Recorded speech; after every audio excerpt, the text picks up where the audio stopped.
வபரகாத்துஹு. பெற்றோர்களுக்கு கண்ணியம் செய்வோம். பெற்றோர்களிடம் நாம் கண்ணியமாக நடந்து கொள்ள வேண்டும். அவர்கள் நம்மை பெற்று உழைப்பதற்காக நிறைய சிரமங்களை தாங்கியிருப்பார்கள். எனவே அவர்களை சிரமப்படுத்தாமல் அவர்களிடம் நல்ல முறையில் நடந்து கொள்ள வேண்டும். இதை பற்றி அல்லாஹ் தஆலா குர்ஆனில் இவ்வாறு கூறியுள்ளான். வலா தக்குல்லஹுமா உஃபி வலா தன்ஹருஹுமா வகுல்லஹுமா கௌலன் கரீமா.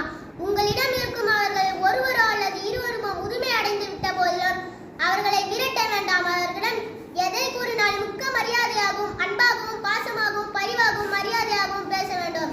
மேலும் இது பற்றி நபி ஸல்லல்லாஹு அலைஹி வஸல்லம் கூறினார்கள், பெற்றோரின் பொருத்தத்தில் இறைவனின் பொருத்தம் உள்ளது, பெற்றோரின் கோபத்தில் இறைவனின் கோபம் உள்ளது.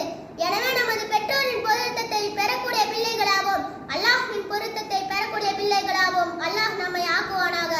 ஆமீன். அதுபோல பெற்றோர்களுக்கு கண்ணியம் செய்யும் பிள்ளைகளாக வளர்வதற்கு நமக்கு கல்வி என்பது அவசியம். அப்போதுதான் இது போல நிறைய விஷயங்களை மேலும் மேலும் கற்றுக்கொண்டு பெற்றோர்களை சந்தோஷப்படுத்த முடியும்.